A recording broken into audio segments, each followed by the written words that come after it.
के self lock circuit के बारे में बात करेंगे। इस काउंटर को केवल A1 और A2 को 282 वोल्ट की पावर सप्लाई देने की जरूरत है और यह सही से काम करेगा। ध्यान देने वाली बात यह है कि यहाँ एक A2 बिंदु है और मेरे पास यहाँ एक और A2 बिंदु है। इन दोनों A2 बिंदुओं के बीच एक कनेक्शन पीस से जोड़ा गया है। ये कनेक्टेड है और ये एक ही बिंदु के समान है, जैसे हम मशीन के तारों को जोड़ते समय देखते हैं। अब हम मशीन के नीचे AEG0 line A2G phase wire को जोड़ते हैं।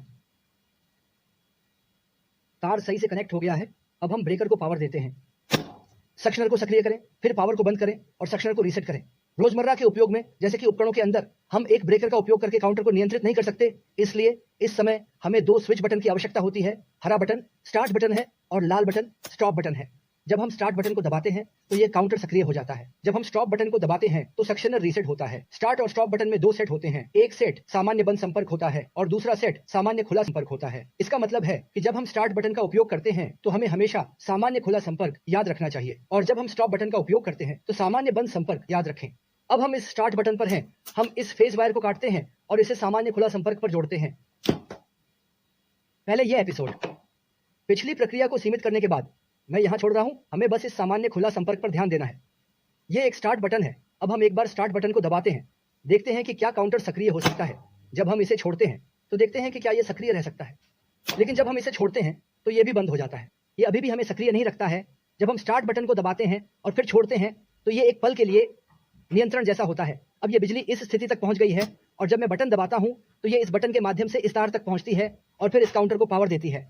जब मैं बटन छोड़ता हूं तो यह बिजली बटन से कट जाती है। तो ये तार बिना बिजली के है, तो हम सेल्फ लॉक कैसे हासिल करते हैं? इसका मतलब है कि जब हम इसे दबाते हैं और छोड़ते हैं तो ये काउंटर अभी भी संख्या बनाए रख सकता है। अब यह चालू स्थिति को बनाए रख सकता है। हम यहाँ काउंटर के एक कार्य सिद्धांत का उपयोग कर रहे हैं, यानी जब काउंटर चालू होता है तो सामान्य खुला संपर्क 13 और 14 बंद हो जाते हैं। हम इस सामान्य खुला संपर्क के एक सेट का उपयोग करके काउंटर को चालू रखने के लिए करते हैं। हम पहले इस स्टार्ट बटन के इनपुट टर्मिनल से शुरू करते हैं, यानी इस स्थान से, और इस लाल तार के साथ जोड़ते हैं। फिर यह तार 13 नंबर सामान्य खुला संपर्क पर है। ये पीला तार के साथ सही से जुड़ गया है। अब हम 14 नंबर टर्मिनल से एक और तार जोड़ते हैं और इसे इस A2 पर, नीचे वाले A2 पर जोड़ते हैं। फिर इस तार को जोड़ दें। 14 नंबर का यह कनेक्शन तार नीचे इस A2 पर पहले से ही जुड़ा हुआ है।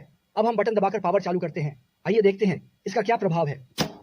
यह सही ढंग से जुड़ गया है और जब हम हाथ छोड़ते हैं तो यह अभी भी सही ढंग से सक्रिय रहता है। अब यह चार्जिंग बनाए रख सकता है। तो हम इसे कैसे रोक सकते हैं? हमने अभी एक स्टॉप बटन का उल्लेख किया था। जब हम इस पीले तार को नहीं जोड़ते हैं तो क्या जब हम स्टार्ट बटन को छोड़ते हैं तो यह बंद हो जाता है, लेकिन अब जब हम एक पीला तार जोड़ते हैं तो यह खुद को बनाए रख सकता है। इसका मतलब है कि यह पीला तार लगातार इसे पावर दे रहा है, तभी यह चालू रह सकता है। हमें बस इस पीले तार को बीच में काटकर इसे इस सामान्य बंद संपर्क पर जोड़ना है और इसे स्टॉप बटन के सामान्य बंद संपर्क पर जोड़ना है। आप सभी ध्यान दें, जब मैं इसे काटता हूं तो यह निश्चित रूप से रुक जाएगा। रुक गया। अब इसे इस सामान्य बंद संपर्क पर जोड़ दें। ठीक है, चलो हम इसे एक बार पूरी तरह से आजमाते हैं। Start, stop, start, stop.